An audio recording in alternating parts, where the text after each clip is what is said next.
안녕하세요. 한 주 잘 보내셨나요? 직전 수업까지 우리가 이제 5강에 걸쳐서 외환시장에 대해서 이야기하고 그리고 3강 정도에 거쳐서 환율과 금리, 환율과 물가와의 관계를 말해주는 패러티들에 대해서 이야기했습니다. 이제 국경을 넘나드는 신용거래가 이루어지는 협의의 국제금융시장에 대해서 이제 살펴볼 차례인데요. 보니까 이제 중간고사까지 한 2주 정도 남았더라고요. 그래서 좀 중간에 좀 이렇게 좀 애매할 것 같아가지고 이 주제는 중간 이후부터 본격적으로 쭉 살펴보도록 하고요.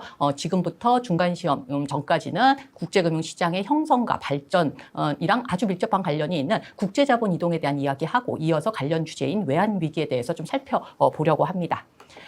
자, 국제자본 이동, 국가 간 자본 이동이라는 것은 말 그대로 한 나라에서 다른 나라로 자본이 이동하는 것을 의미하고요. 자본 유출국에서 자본 유입국으로의 투자가 이루어지는 것을 뜻한다. 생각하시면 되겠습니다. 국가 간 자본 이동의 유형은 매우 다양한 형태로 발생해요.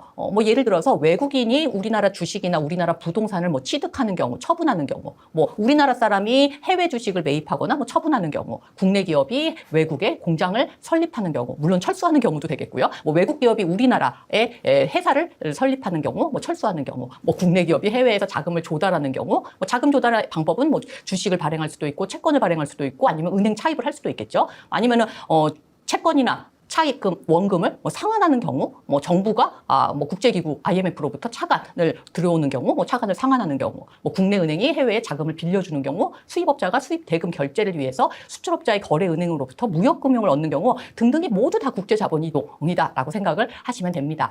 너무 다양하잖아요. 그래서 자금 투자의 성격이나 투자 상품에 따라서 보통 이렇게 4가지로 분류를 해요. 이와 같이 분류를 하는 거는 준비자산 증감 항목을 제외한 국제수지표의 금융계정 분류법과 동일하고요. 각각의 정의도 국제수지표의 정의와 동일하다 생각하시면 되겠습니다. 자, 복습 차원에서 직접 투자는 뭐냐? 기업이 경영권 행사를 목적으로 해외 기업의 지분을 취득한다거나 지분 인수를 한다는 걸 말하는 거죠. 아니면 아예 새로운 기업을 설립하는 것을 의미하는데 자본 이동 방향에 따라서 어떻게 구분을 보통 이제 구분지어서 이야기를 하냐면 외국인 직접 투자와 해외 직접 투자로 이제 구분해서 말을 합니다. 우리나라 자국을 기준으로 해서 자금이 유입이 되면 자본이 들어오면 외국인 직접 투자이다 라고 이야기하고요. 우리 자국을 기준으로 해외로 자본이 유출이 되면 그렇다면은 해외 직접 투자를 했다라고 이야기를 한다는 거예요. 그리고 이제 투자 수익 재고나 아니면 위험 분산 등의 목적으로 해외 주식이나 채권과 같은 해외 증권을 매입하거나 아니면 이 증권을 해외에서 발행해서 자금을 조달하는 경우 증권 투자 또는 포트폴리오 투자라고 이야기를 합니다. 포트폴리오 투자, 동의어. 그죠?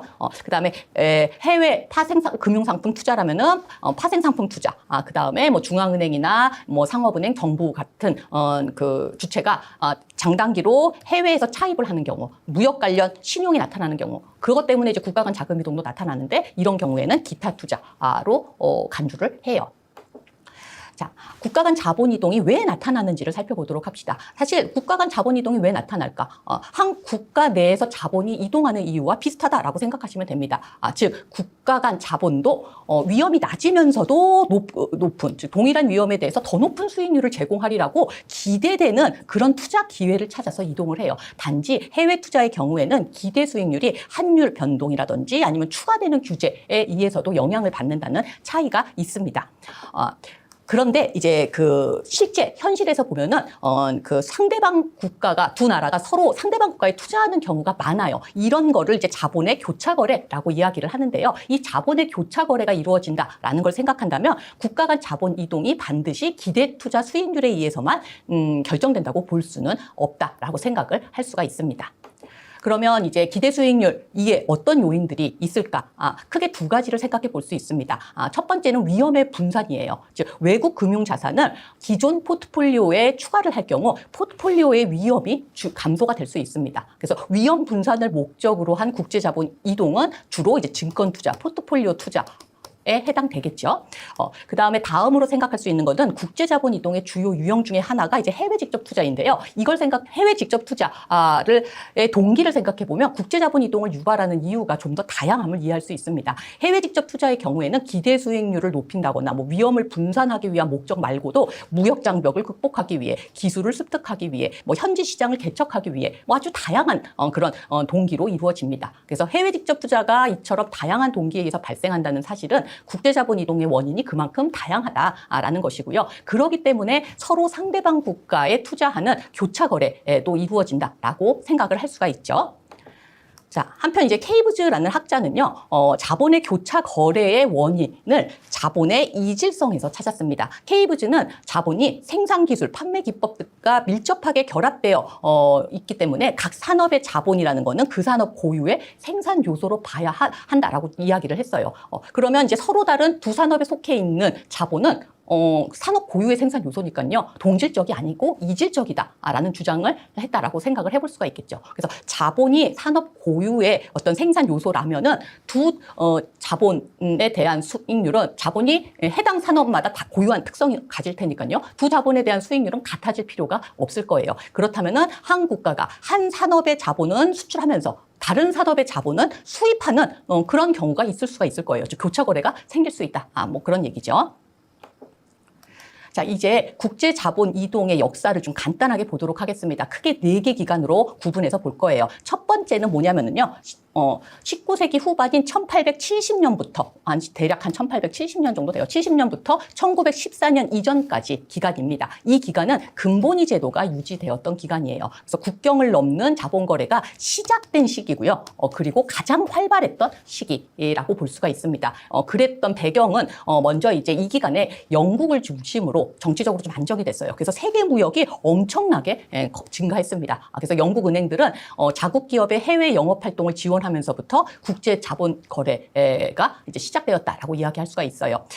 그리고 이 기간에서는 각국이 모두 자본의 자유로운 이동을 허용을 했습니다. 그래서 자본 이동이 활발했습니다. 왜 자유로운 자본 이동을 허용했냐? 근본위 제도 유지 조건 중에 하나거든요, 이게. 근데 이제 그래서 이제 시작되었고 국제 자금 이동이 시작되었고 가장 활발했던 시기라는 그런 특징을 갖고 있다라는 거 기억하시면 될 것 같고요.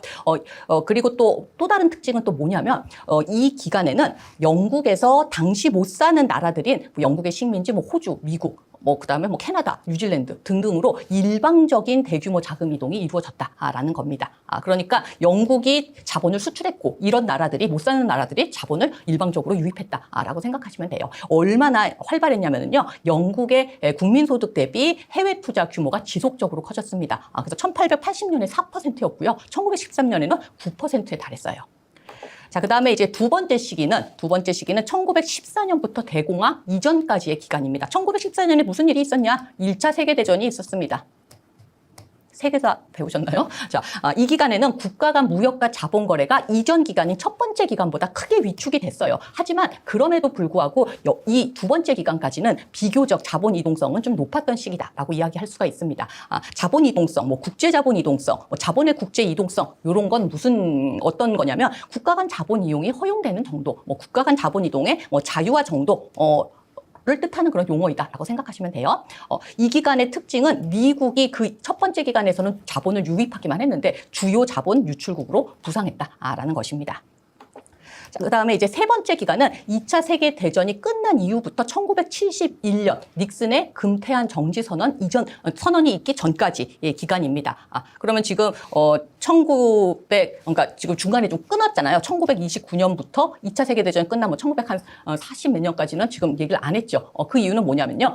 이 대공황이 1929년에 생겼고 1939년쯤에 끝났고요. 그 직후에 또 이제 2차 세계대전이 그러니까 그 전쟁이 발발했는데 대공황 시기와 그 2차 세계대전 시기에는 딱히 말할 게 없어요. 특히 이제 대공황 시기에는요, 각국이 자국의 경제적인 이익을 중시해서 교역에도, 무역하는 거에도 제약 가하고 보호무역이 성행하고요. 자본 이동에 대해서도 막 제약을 가했거든요. 2차 세계대전은 전쟁이니까 또 말할 것도 없고요. 그래서 대공황 시기 2차 세계대전은 넘어가고 2차 세계대전이 끝난 다음부터 1971년까지를 이제 세 번째 기간으로 이제 좀 살펴보려고 해요.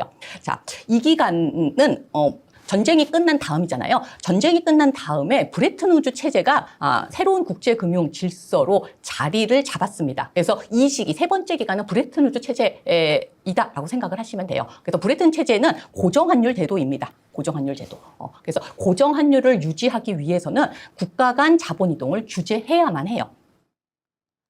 그래서 브레튼 우즈 체제는 국제 자본 이동에 있어서의 어떤 암흑기이다라고 이야기를 할 수가 있습니다. 그래서 각국의 금융시장은 나라마다 이렇게 교류를 많이 하는 게 아니라 고립이 되어 있었어요. 분리가 되어 있었고 국경을 넘는 자본 이동이 그렇게 활발하지 못했고 국가 원조 뭐 이렇게 좀 잘 사는 나라가 못 사는 나라한테 좀 도와주는 거 있잖아요. 그런 원조에 따른 자금 이동 정도가 이루어졌지 그렇게 많은 자금 이동 거래가 나타나지 않은 암흑기였다라고 이야기할 수 있습니다.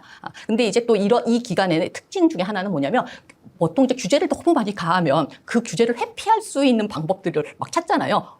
규제에 대한 반작용이 생긴다는 거죠. 그래서 이 기간에 유로 시장이라고 하는 어떤 새로운 국제금융시장이 탄생했습니다. 우리가 다음에 중간고사 이후에 살펴볼 거예요. 그래서 1950년대 말에 유로 달러 시장이, 1960년대에 유로 채권 시장이 등장했습니다.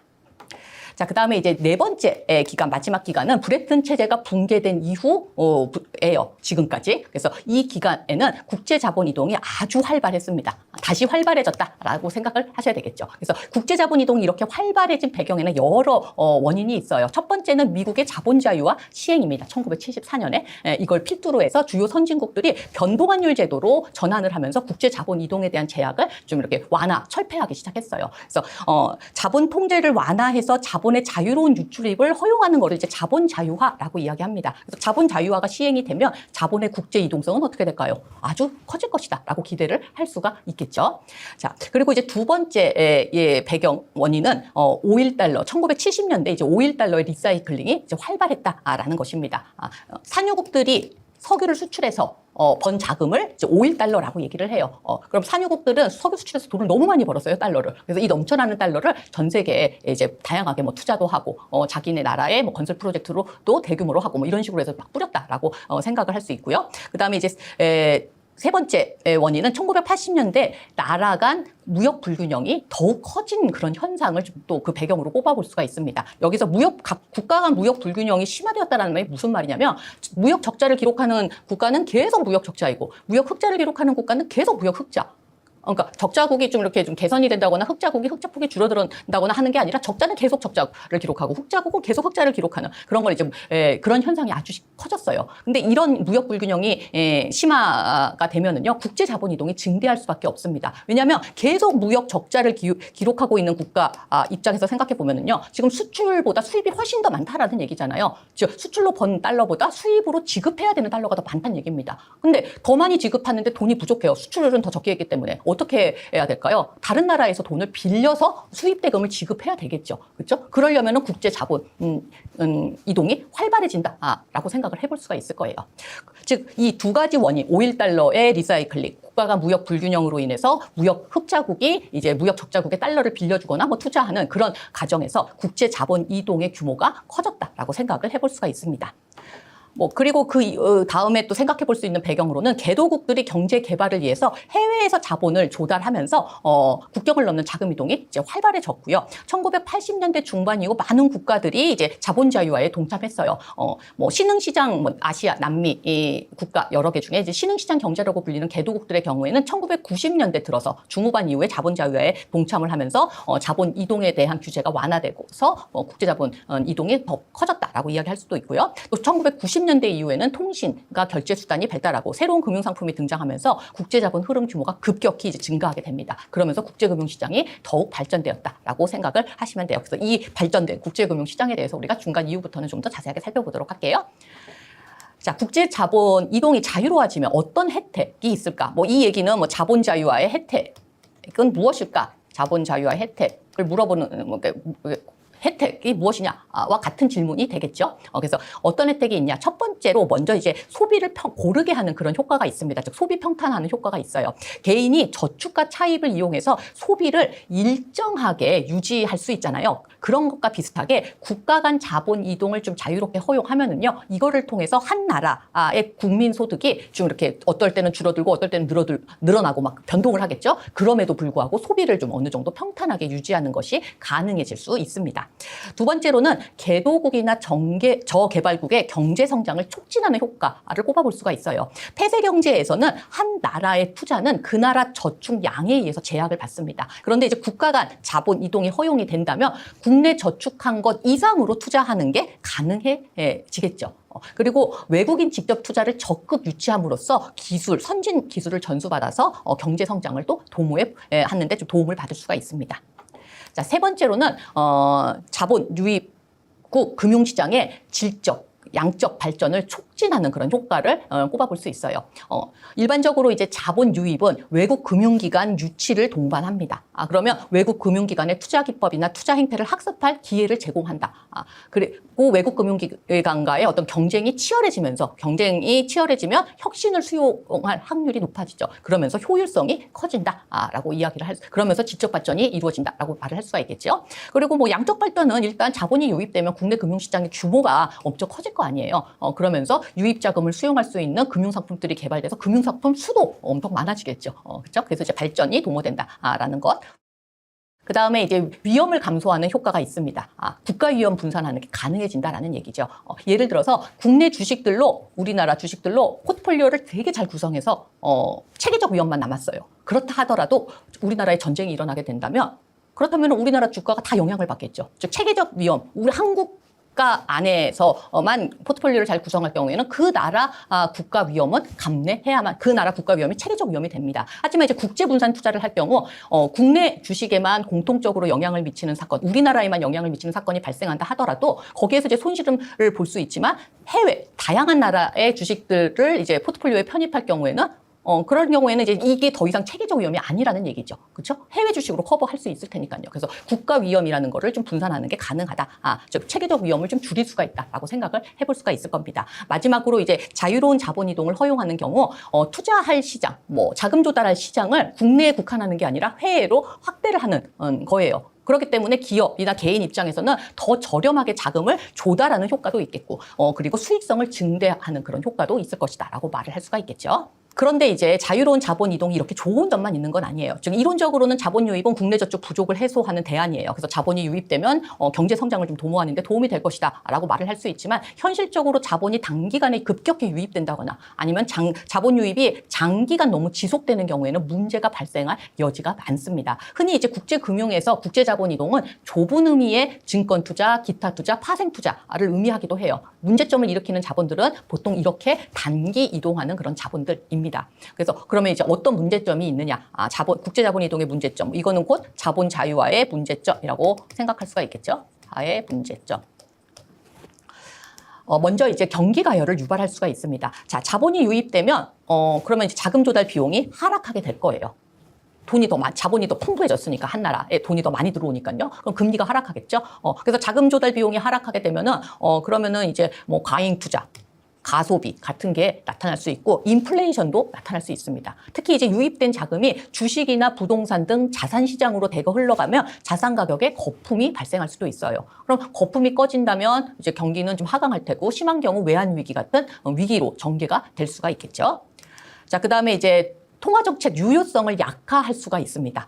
자본 유입이 만약에 국내 채권 투자를 통해서 이루어진다면 그렇다면 자본 유입되면은 채권 수요가 증가하겠죠. 채권 수요 증가하면 채권 가격이 상승하게 될 거예요. 이건 곧 채권 수익률 하락을 의미하죠. 채권 수익률과 이자율은 되게 밀접한 관계에 있잖아요. 같은 방향으로 움직입니다. 즉 이자율 하락할 것이다라고 생각을 해볼 수가 있어요. 즉 이 말은 결국 자유로운 자본 이동은 이자율이 중앙은행의 통화정책이 아닌 자본 유출입이라는 외부적인 요인에 의해서 결정되는 측면이 커진다라는 것을 시사한다라고 말을 할 수가 있겠습니다. 그래서 예를 들어서 물가 상승을 우려해서 중앙은행이 정책 금리를 좀 인상하고 싶어 해요.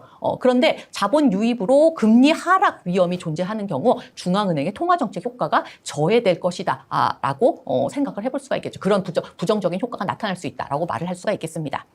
자, 나아가서 통화정책 운용의 폭도 좁힙니다. 통상적으로 자본 유입은 통화량 증가와 같은 효과를 가져요. 그렇기 때문에 자본 유입이 발생하며 시차를 두고 유입된 자본에 상응하여 자본 규모에 상응해서 물가가 상승하게 됩니다. 이렇게 자본 유입에 따라서 물가가 상승하게 되면 중앙은행은 정책 금리를 좀 올려요. 여기서 정책 금리를 좀 인상해서 대응하는 것이 일반적이에요. 근데 중앙은행의 정책 금리가 인상이 되면은요, 자국의 금리도 시중 금리도 올라가겠죠. 즉 자국의 투자 수익률이 높아질 거예요. 근데 그렇다면은 자본 유입이 추가로 더 나타날 수가 있잖아요. 그런 게 좀 기대되기 때문에 중앙은행이 정책 금리 인상을 좀 주저할 수도 있습니다. 즉 운용의 폭을 줄인다라는 얘기죠.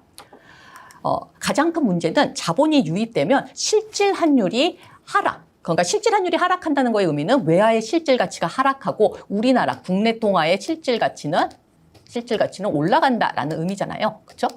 그러니까 실질 환율이 하락하면 우리나라 통화의 실질 가치가 올라간다는 걸 의미하는 거니까 수출 가격 경쟁력이 떨어질 것이다 라고 생각을 해볼 수가 있겠죠. 그래서 요게 좀 또 문제점 중에 하나입니다. 우리가 이제 구매력 평가 가설에서 구매력 평가 가설 이야기할 때 실질 환율이라는 거는 명목 환율에서 물가를 조정한 개념이다 라고 이제 소개를 했어요. 근데 이제 실질 환율을 구하는 식은 이 식으로 이제 구할 수가 있습니다.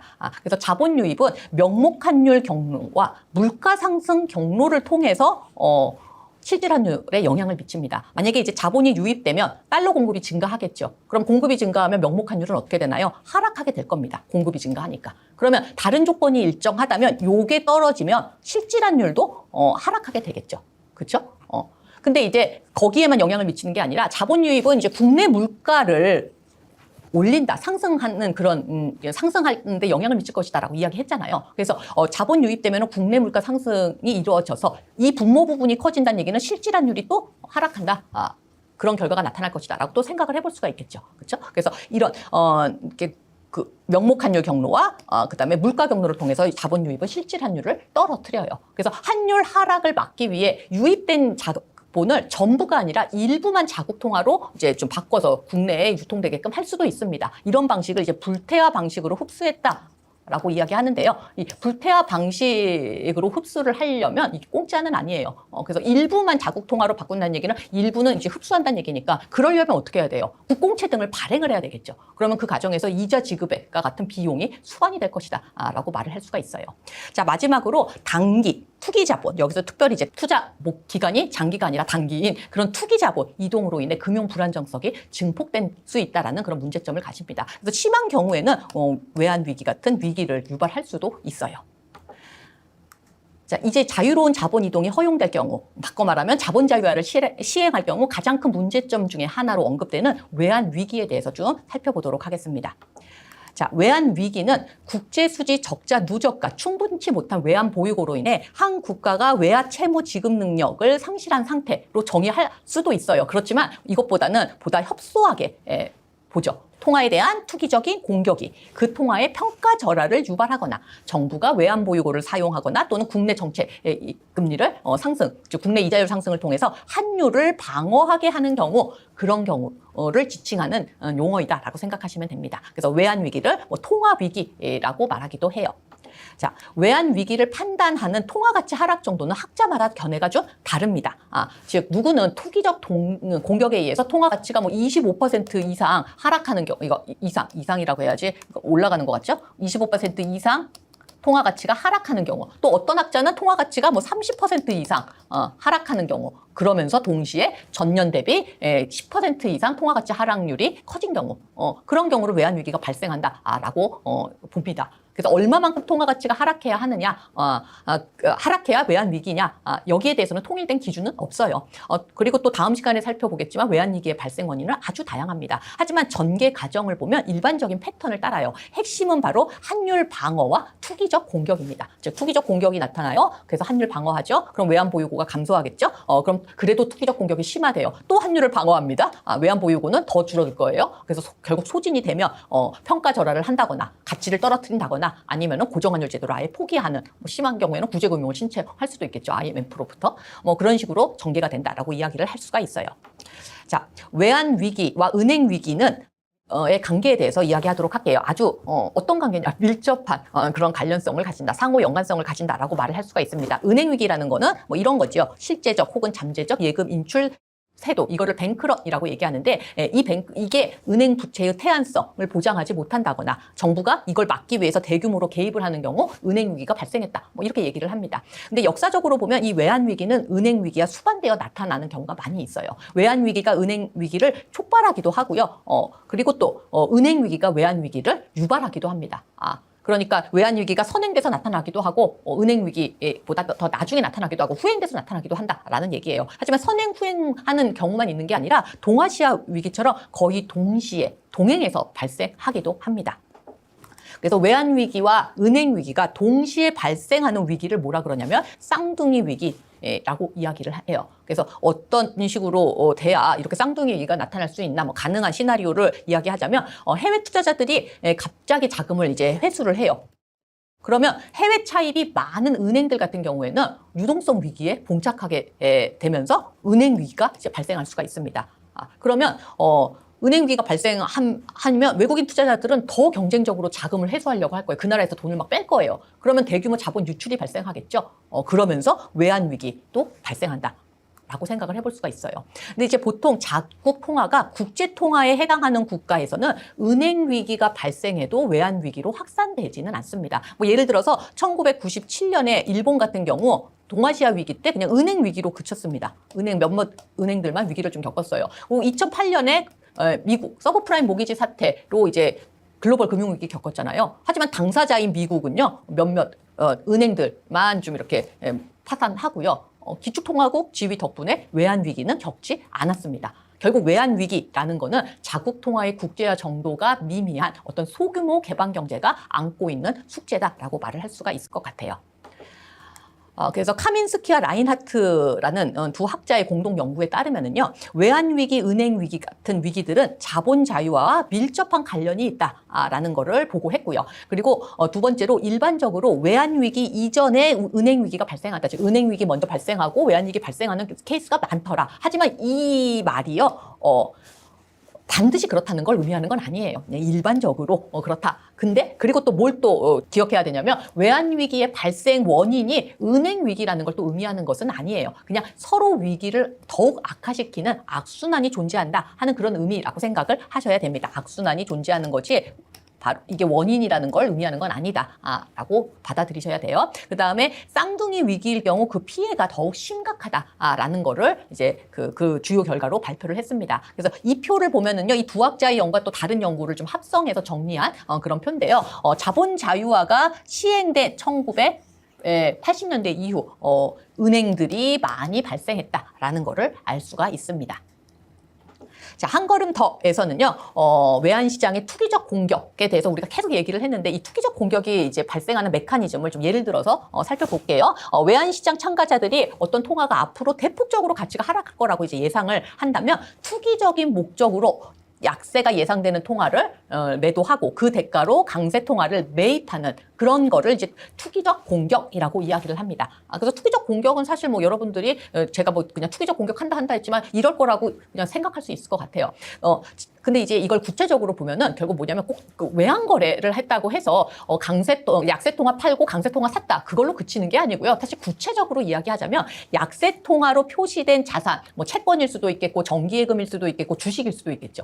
그 자산을 처분하고 그리고 약세 통화 대금을 받겠죠. 그 약세 통화를 강세 통화로 바꿔요. 그런 다음에 강세 통화 표시 주식이라든지 채권이라든지 정기예금에 예치를 하는 그런 거를 의미하는 겁니다. 그래서 약세 통화 표시 자산을 만약에 보유하고 있지 않는 경우엔 그러면 투기적 공격 못하냐? 그렇지 않고요. 금융기관으로부터 약세 통화를 차입을 합니다. 그걸 강세 통화로 바꾼 다음에 강세 통화 표시 자산에 투자를 해요. 그래서 투기적 공격에 따르는 비용은 공짜는 아니고 약세 통화 차입 이자율이다라고 말을 할 수가 있어요. 그래서 약세가 예상이 되는 그런 통화가 있다면 그 나라 중앙은행은요, 투기적 공격의 조짐이 보일 경우에 국내 이자율을 막 엄청나게 막 올립니다. 정책금리 막 올려서 시장금리를 막 올리도록 막 유도를 해요.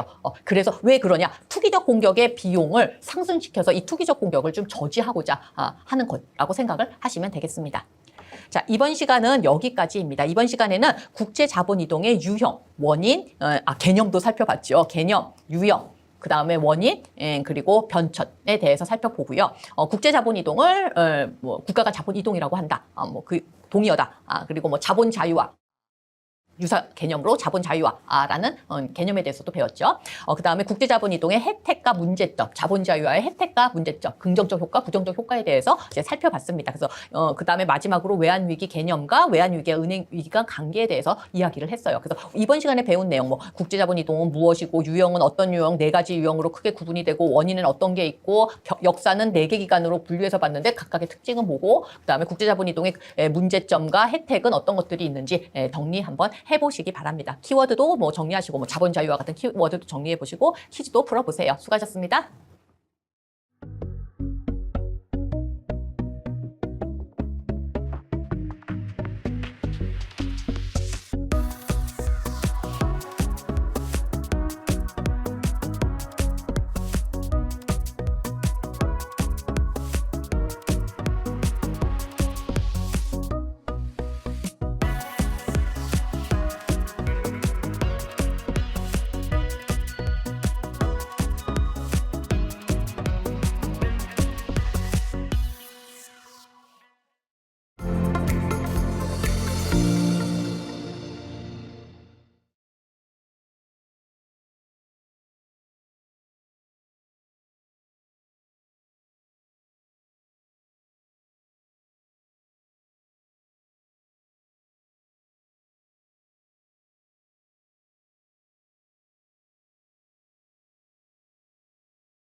안녕하세요. 지난 시간에 국제자본 이동의 개념, 변천, 효과, 유형에 대해서 살펴보고요. 마지막에 실제 외환 위기들을 살펴보니 자본 자유화와 참 밀접한 관련이 있구나. 그 이후에 많이 발생했구나라는 연구 결과를 이제 소개했습니다. 이번 시간에는 외환 위기의 원인에 대해서 좀 살펴보려고 해요.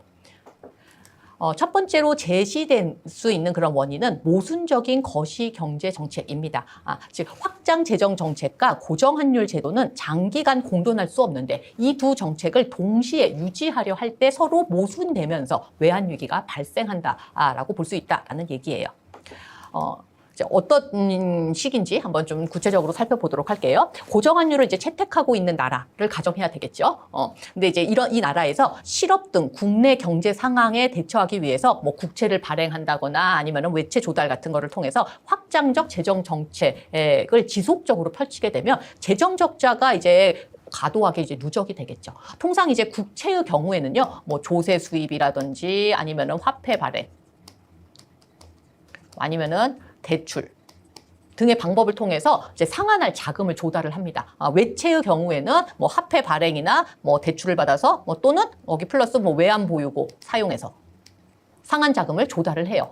근데 이제 확장 재정 정책을 지속적으로 계속해서 구사를 해서 재정 적자 규모가 대출 여력이라든지 외환 보유고로 조달할 수 있는 부채 상환 능력을 넘어서면 결국 이것도 안 돼, 뭐 이것도 안 되면 남는 건 이제 화폐 발행이잖아요. 조세 수입은 어차피 제한이 될 테니까요. 그래서 화폐 발행으로 조달을 할 수밖에 없게 됩니다. 그래서 부채 상환을 위해서 과도하게 화폐를 발행하면 통화 공급량이 당연히 늘어나겠죠. 인플레이션이 발생할 겁니다. 그러면 환율이 상승한 압력으로 작용을 할 거예요. 즉 자국 통화 가치 하락 압력이 나타나게 될 거예요. 왜 인플레이션이 나타나면 환율 상승 압력이 나타나냐? 이거는 뭐 PPP 생각해도 되고요. 인플레이션이라는 거는 통화 가치, 구매력 떨어지는 거잖아요. 통화 가치 하락을 의미하잖아요. 그러니까 뭐 환율 상승, 자국 통화 가치 하락 압력이 나타날 것이다. 그렇게 이어질 것이다 라고 이해할 수도 있겠죠. 그래서 자국 통화 가치 하락 압력을 방지하기 위해서 외환 보유액을 동원해서 즉 중앙은행이 시장에 개입해서 고정환율을 유지를 해야만 합니다. 전제가 지금 고정환율을 제도를 취하고 있는 그런 나라를 전제로 했으니까요. 그래서 고정환율을 유지를 하기 위해서는 계속 외환보유고를 사용해서 시장에 개입을 해야 돼요. 그럼 외환보유고가 계속 감소하겠죠. 그 결과 이제 외환보유고가 고갈이 되어 중앙은행이 앞으로 이 기존의 고정된 환율 수준을 유지할 수 없을 것이라고 이제 사람들이 점점 예상을 하는 사람이 많아지면 투기적 공격이 더 많이 활발하게 이루어질 거예요. 그럼 중앙은행이 노력해도 외환보유고 부족으로 결국에는 평가 절하를 단행한다거나 아니면 고정환율 제도를 포기하게 되겠죠. 즉 외환 위기를 겪게 될 것이다 라고 생각을 해볼 수가 있습니다. 그래서 이를 주장하는 이론이 바로 크루그만의 제1세대 외환 위기 모형이에요. 크루그만은 국내 정책 간 불일치, 즉 재정 적자와 고정환율 제도는 이 둘을 장기간 공존할 수는 없다. 이렇게 위기를 설명을 했습니다. 그래서 1970년대 후반에서 1980년대 초반 나타났던 남미 국가들의 외환 위기를 설명하는데 주로 이용되는 그런 모형이라고 생각하시면 돼요. 여기서 잠깐 이제 삼불 원칙, 삼자택일의 딜레마라는 개념을 좀 할까 합니다. 자, 일반적으로 거시경제 관리자들은 이 세 가지를 원해요. 환율이 안정되었으면 좋겠고, 그리고 경기 후퇴를 막고 인플레이션 같은 거를 좀 잡으려면 통화 정책을 좀 적절하게 잘 펼쳐야 할 테니까 통화 정책의 어떤 재량권이 있었으면 좋겠고, 그 다음에 마지막으로 민간 부분을 방해하고 싶지 않으니까 자유롭게 무역하고 그리고 자본거래나 외환거래에 또 자유롭게 일어나도록 하는 거를 좀 목표로 한다라고 이야기가 됩니다.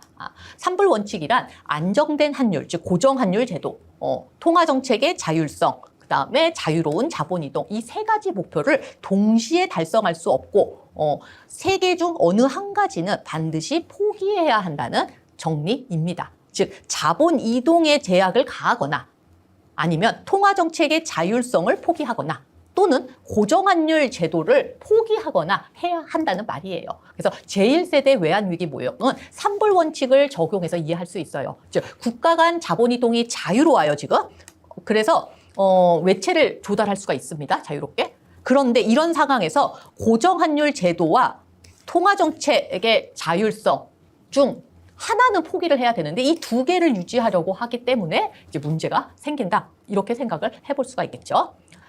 그런데 이제 왜 지속 불가능하고 모순적인 거시경제 정책을 실시하려고 할까? 그 이유는 정책 결정 과정의 취약성 때문이라고 말할 수 있습니다. 보통 중앙은행의 독립성이 약한 국가에서는 통화량의 변화가 어떤 정치적인 압력에 의해서 영향을 받기가 쉬워요. 그래서 정치 제도가 불안정한 경우, 보통 개도국이 보통 이런 경우가 많겠죠. 정치가들은 장기적인 재정 계획 같은 건 생각하지 않고 인기를 얻기 위해서 필요한 재원을 중앙은행으로부터 조달해서 재정 지출을 좀 늘리는 그런 경우가 많습니다. 통화량을 늘리면 인플레이션 초래할 거 아니에요? 결과적으로는 자국 통화 가치를 떨어뜨리는 외환 위기를 좀 유도한다라고 생각을 해볼 수가 있겠죠. 따라서 제1세대 외환 위기 모형은 외환 위기를 이 이유 때문에 나타나는 것을 막기 위해서는 중앙은행의 독립, 그러니까 정책 결정 과정의 발전이 좀 필요하다라는 것을 지적한다라고 이야기할 수 있습니다. 자, 고정환율 제도에서 투기적 공격이 나타났다고 해서 이게 반드시 외환 위기로 이어지는 건 아니에요. 뭐 외환 보유고를 사용한다거나 금리를 인상을 해서 방어하는 게 가능합니다. 그렇지만 이게 공짜는 아니고 비용이 발생해요. 예를 들어서 투기적 공격에 대응해서 자국 금리를 과도하게 인상할 경우에는 정책 금리 올리면은 시중 금리도 올라가잖아요. 그러면은 금리 올라가면은 결국 이자 비용이 늘어나겠죠. 그래서 뭐 투자도 위축, 소비도 위축, 실업도 증가하는 그런 부작용이 나타날 수가 있습니다. 그래서 환율 방어 비용이 과다할 경우에는 고정환율 제도를 포기하거나 뭐 자국 통화의 평가 절하를 용인하는 것이 최선의 선택일 수도 있어요. 그래서 좀 가능한 시나리오를 좀 보도록 할까요? 자, 정부가 만약 고정환율을 유지하는 것보다 자국의 경제 상황에 우선순위를 둔다면 환율 방어 비용이 이제 환율 방어를 해서 나타나는 편익보다 더 크게 될 거예요. 정부의 우선순위가 자국 경제 상황 개선이라는 걸 시장에서 예측하는 경우 또는 자국 경제 상황이 상당히 좋지 못한 경우 외환 당국이 환율 방어를 포기할 가능성이 높아지겠죠. 그래서 사람들이 이런 예측을 해요. 포기할 것이다 라고 예측을 합니다. 그럼 자기 기대에 따라서 미리 외환을 매입하고 가치가 하락되는 해당국 통화를 매도하는 투기적 거래를 하는 사람들이 이제 많아질 거예요. 그럼 정부는 환율 방어를 포기하면서 외환 위기에 이르게 된다라고 생각을 해볼 수가 있겠죠. 그래서 이를 주장하는 이론이 옵스펠드의 제2세대 외환위기 모형입니다. 1990년대 유럽의 외환위기를 설명하기 위해서 등장했어요. 그래서 고정환율 제도 국가가 경기 부양을 위해서 고정환율 제도를 포기하고 뭐 평가절하를 유도하려는 정책을 좀 고려하고 있는데 뭐 변동환율 제도를 뭐 도입하려고 하는 거를 고려하고 있는데 전환을 만약에 한 경우 뭐 신뢰도가 하락할 수도 있고 물가가 상승할 수도 있고 국제무역이 위축될 수도 있어요. 뭐 고정환율 제도 포기하면은 환율 고정되어 있으면 아무래도 환율이 고정되어 있으니까 한위험 생각하지 않고 무역 좀 더 많이 할 수 자유롭게 할 수 있잖아요. 하지만 환율이 만약에 변동한다면 한위험이 그만큼 생기는 거니까 무역 같은 실물 거래가 좀 위축이 될 수도 있겠죠. 어찌됐든 이런 전환을 할 경우에는 이런 게 걱정이 돼요. 그래서 정책 변경의 어떤 최종 결정을 좀 미루는 상황이라고 생각을 하죠. 그래서 이런 미루는 상황에서 외환시장 참가자들이 해당국 정부가 고정환율 제도를 포기할 것이라고 기대를 해요. 아니면은 뭐 평가 절하할 것이다. 가치를 좀 떨어뜨릴 것이다. 고정된 환율을 수준을 좀 바꿀 것이다. 라고 예상을 한다라고 합시다. 그러면 그 예상을 하면 그 예상에 따라서 해당국 통화에 대한 투기적인 공격을 감행하겠죠. 그래서 외환위기가 발생한다라고 옵스펠드는 설명을 하고 있습니다. 자, 이 제2세대 외환위기 모형의 특징은요. 평가절하를 예상한 투기적 공격 그 자체가 바로 평가절하의 주요 원인이 된다는 주장이라는 거예요. 즉 자기실현적 위기라는 겁니다. 자기실현적 위기라는 거는 사람들이 자신의 기대에 따라서 행동을 해요. 투기적 공격을 해요. 그래서 실제 위기가 나타나는 것이다. 뭐 이렇게 생각하시면 되겠죠. 옵스펠드는 경제의 기초 요건이 고정환율 제도가 붕괴될 만큼 악화가 되지 않아도 그런 상황에서도 외환시장 참가자들이 시장 참가자들이 이 나라가 일방적으로 고정환율 제도를 포기할 거야 또는 뭐 평가절하를 할 거야 이런 거를 기대를 해요. 그래서 그 기대에 따라 자기실현적 투기적 공격을 감행을 하면 외환위기가 발생한다라고 강조를 했다라고 생각하시면 될 것 같아요. 자, 그 다음에 이제 세 번째 원인은 자본 자유화의 문제점을 생각하면 됩니다. 그래서 특히 이제 이 문제점은 금융시장이 협소하고 비효율적인 개도국에서 이제 나타나기가 쉬워요. 자, 어떤 시나리오로 이제 외환위기를 겪게 되는지 간단하게 보도록 할까요? 자, 자본이 유입이 되면은요, 금리가 자금 조달 비용이 하락합니다. 그러면 이제 투자와 소비가 증가해서 경기 호황을 이제 누릴 수도 있어요. 그런데 이제 자본 유입이 계속 지속이 되면은 이제 투자 소비가 이제 늘어나다 못해 가잉 투자, 가소비, 뭐 인플레이션, 뭐 이제 대량으로 외국 자본이 이제 유입된 경우에는 버블 경제도 또 될 수 있습니다. 자산 가격에 거품이 형성될 수 있다는 얘기죠. 근데 자본 유입으로 인플레이션율이 만약에 상승하면은요, 그러면 수출 가격 경쟁력이 떨어질 거예요. 그럼 수출이 줄어들겠죠. 그러면 그 결과 경상수지는 적자일 것이다 라고 생각을 해볼 수가 있습니다. 근데 이제 경상수지 적자는 사실 수출 감소에서만 나타나는 게 아니라 수입 증가에서도 더 심해, 수입 증가에서도 더 경상수지 적자를 악화하는 측면도 있어요. 무슨 말이냐면 자본 유입이 증가하고 만약에 이제 그 소비가 늘어나면은요. 그러면 이제 거품 경제도 만약에 자산 가격에 버블도 끼었다라고 합시다. 그러면은 이제 사람들이 이제 평가 가치가 이제 막 올라가니까 좀 더 많이 소비하고 하는 그런 경향이, 더 많이 투자하고 하는 그런 경향이 있잖아요. 그래서 가잉 투자, 가잉 소비가 이루어지는 거고요. 근데 어찌됐든 소비가 늘어나면 다른 나라에서 수입하는 양도 더 많아집니다. 그렇기 때문에 소비가 늘어나서 수입이 증가하게 된다면 그러면 이거 역시 경상수지 적자에 기여한다라고 말을 할 수가 있겠죠. 어찌됐든 외국인 투자자들이 경상수지 적자가 계속되고 그리고 뭐 경기가 앞으로 하강할 것이다 또는 뭐 버블이 무너질 것이다, 붕괴될 것이다. 즉 경제 기초 여건의 어떤 건전성에 회의를 품게 되면은 갑작스럽게 투자 자금을 회수함에 따라서 자본 유입에서 유출로 이제 자본 흐름에 반전이 되면 경기가 침체가 되겠죠.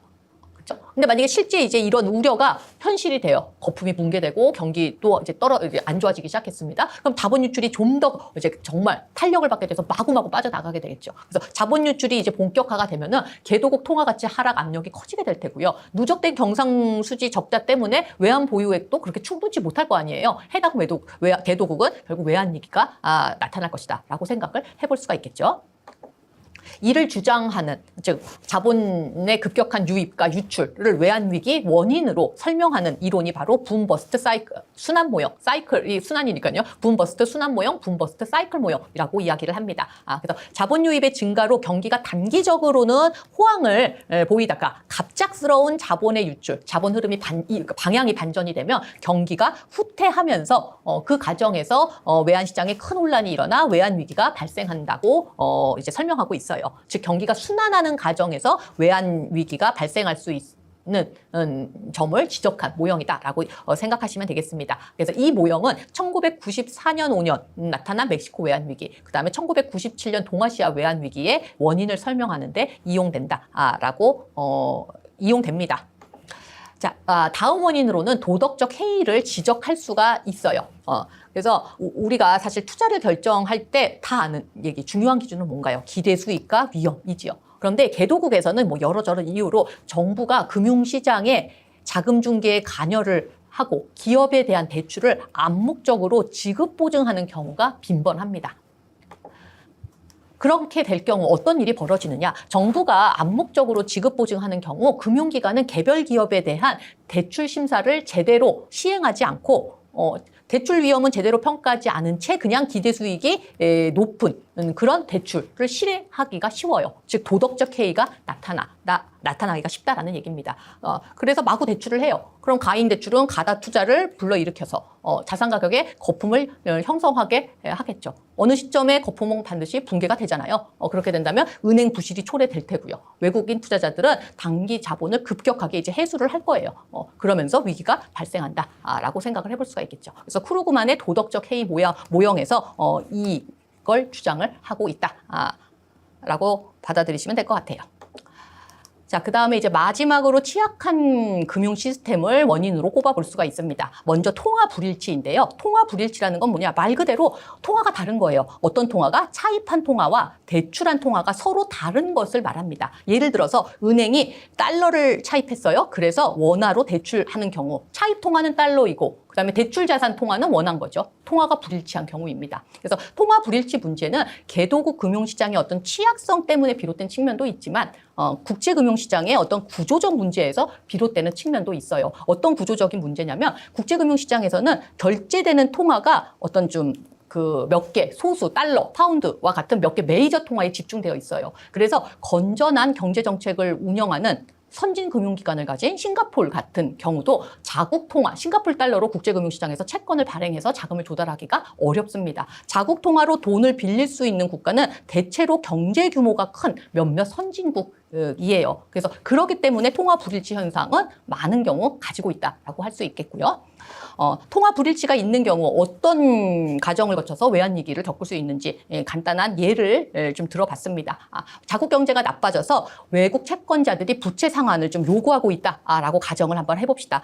그런 경우 통화 불일치가 있을 때 은행들이 외채를 상환하려면 외화를, 그러니까 국내 자산을 팔아서 달러로 바꿔야 되겠죠. 그런데 만약에 그러려면은 달러 수요, 그 경우는 즉 결국에는 그러니까 국내 자산 팔아서 달러를 매입할 때 매입하게 되면 환율이 상승하게 됩니다. 왜? 달러 자꾸 매입하려고 하면 달러 수요 발생시키는 거잖아요. 그러면은 환율을 상승시키겠죠. 즉 자국 통화 가치를 떨어뜨리는 그런 요인으로 작용할 거예요. 그래서 실제로 만약에 그래서 이제 환율이 이제 상승해요. 자국 통화 가치가 하락해요. 그렇다면 은행은 외채 상환을 하기 위해서는 더 많은 국내 자산을 팔아야만 합니다. 그래서 은행 위기를 겪을 수가 있다. 은행 위기가 나타나면은요, 건전하지 않은 은행은 물론이거니와 건전한 은행마저도 파산할 수가 있습니다. 그래서 통화 불일치는 외환 위기의 어떤 직접적인 원인이라기보다는 다른 문제점 때문에 환율 움직임이 심상치 않을 때 이를 더욱 가속화하고 은행 위기까지 좀 유발하는 그런 원인이라고 말할 수 있습니다. 자, 다음은 만기 불일치인데요. 만기 불일치란 자금 조달 기간과 자금 대출 기간이 서로 다른 것을 말해요. 예를 들어서 단기로 자금을 빌려와서 장기로 자금을 대출. 즉 자금을 조달한 기간은 단기, 자금을 운용하는 기간은 장기, 뭐 이런 거죠. 보통 근데 금융기관이 이렇게 합니다. 단기로 자금을 조달하고 장기로 자금을 운용해요. 즉 부채는 유동적이고 자산은 비유동적이라는 얘기입니다. 그런데 일정 시점의 예금과 인출의 차액은 그렇게 크지 않아요. 그래서 일상적인 인출 수요에 대비해서 평균의 법칙에 의거 그 차액만큼을 유동자산으로 보유하면서 인출 요구에 대비하고 있습니다. 하지만 유동성 불일치는 가지고 있는 거죠. 이런 유동성 불일치 때문에 은행들은 자기 실현적 예금 인출 상태 위험에 항상 노출되어 있다라고 말을 할 수가 있어요. 자, 취약한 금융 시스템을 원인으로 지적한 게 sak스의 현대화된 금융공황 모형입니다. 자, 여기에서 이제 금융공황이라는 용어는 뭐냐면요. 급격한 신용의 붕괴로 인하여 금융시장 전반에 걸쳐 혼란이 야기된 상태, 즉 패닉 상태를 뜻하는 용어예요. 그래서 금융공황 가능성이라는 거는 단기로 자금을 조달하고 장기로 자금을 대출하는 금융중개기관의 어떤 기능에서 그 이유를 찾을 수가 있습니다. 그래서 만기 불일치가 크면 클수록 금융공황 가능성은 커진다라고 생각할 수 있어요. 근데 이건 이제 일반적인 그런 금융공황 이론인 거고요. 이 일반적인 금융공황 이론을 sak스는 개방경제에 적용을 했습니다. 그래서 1997년, 98년 동아시아 외환위기를 설명하기 하는데 사용을 했어요. 좀 새로운 시도였습니다.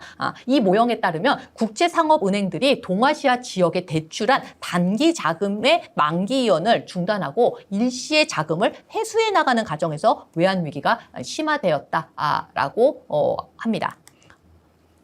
동아시아 금융기관들은 국제상업은행들로부터 외화를 단기로 차입했어요. 그리고 자국 통화로 표시된 장기 자산으로 운용을 했습니다. 즉 만기도 불일치했고요. 단기로 조달하고 장기로 대출해줬으니까요. 통화도 불일치했어요. 달러를 조달하고 그 다음에 자국 통화로 자산을 운용했으니까요. 그래서 만기 불일치와 통화 불일치 상태가 좀 심했어요. 그랬기 때문에 차입금 국제상업은행들이 일시에 이제 자금을 이제 갚아라라고 요구하자 여기에 이제 적절하게 응할 수가 없었습니다. 그래서 이 모형의 특징이라면 경제 기초 요인의 악화가 없어도 외화 유동성이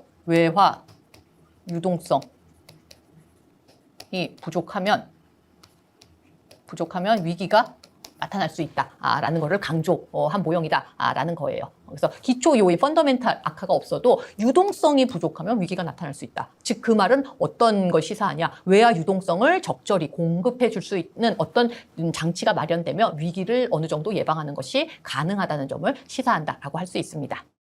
자, 실제 이제 발생했던 외환 위기들, 다음 시간에 사례 간단하게 이야기할 건데요. 그것들을 보면 외환 위기를 촉발하고 또 전개되는 그런 과정에서 나타나는 어떤 특징적인 현상들이 있습니다. 특징적 현상으로는요, 자기 실현적 위기인 경우가 많고요. 그 다음에 군집 행동이 나타난다. 그 다음에 전염 효과가 나타난다. 디레버리징이 막 활발하게 이루어진다. 뭐 이런 등등이 있어요. 이 중에서 이제 요게 세 개는 좀 상호 연관성이 좀 높은 개념이거든요. 그래서 그냥 다는 못 다루고 그냥 전염 효과에 대해서 이야기하도록 하겠습니다. 자, 전염 효과라는 건 뭐냐? 한 국가의 위기가 다른 국가 위기로 전파되는 것을 뜻하는 용어예요. 영어로는 뭐 컨테이전 이펙트가 되겠죠. 그래서 뭐 전염 효과의 예라면 뭐 1994년 말 멕시코 외환 위기가 인근 남미 국가들로 막 전파가 됐어라고 이야기를 했습니다. 그런 다음에 이제 한 1997년 여름에 태국에서 외환 위기가 나타났어요. 그랬더니 인근 동남아시아와 우리나라까지 전파가 됐습니다. 그래서 이런 전염 효과를 뭐 아시아의 독감 이라고 이제 부르기도 합니다. 근데 외환 위기에서 이렇게 위기가 다른 국가 위기로 이제 전파되는 그런 전염 효과는 그 외환 위기의 어떤 현상이기도 하지만은요, 이 전염 효과 자체가 외환 위기의 또 원인으로 작용하는 경우도 있습니다.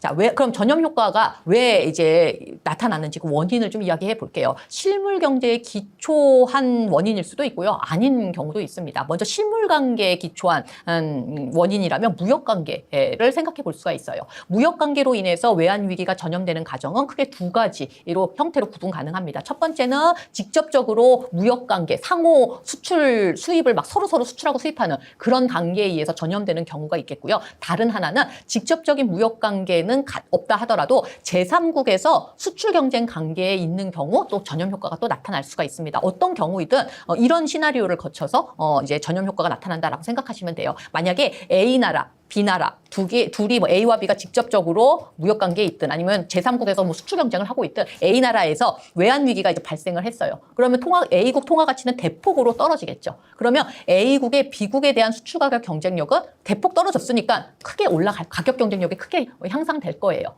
즉 B국의 A국에 대한 가격 경쟁력은 뚝 떨어지겠죠. 그렇죠? 이런 상황이라면 국제 투기가들은 B국은 경상수지 수출이 좀 안 될 테니까 경상수지가 악화될 것이다. 라고 이제 예상을 합니다. 그 예상은 결국 비국 통화 가치도 어떻게 된다? 경상수지가 악화가 되면 통화 가치도 떨어질 것이다. 라는 걸 예상을 한다라는 얘기죠. 그래서 A국 외환 위기가 발생한 후 얼마 안 된 시점에서 B국 통화에 대한 투기적인 공격이 막 이루어져요. 그래서 B국에서도 외환 위기가 발생한다라고 이해를 할 수가 있습니다. 이런 과정을 거쳐서 전염이 되는구나, 전염이 될 수 있겠구나 이해할 수가 있겠죠. 자, 그래서 실제 이 무역 관계에 의해서 전염 효과가 나타난 전형적인 예는 1992년 9월 투기적 공격으로 인해서 영국 파운드화가 크게 가치가 떨어졌습니다.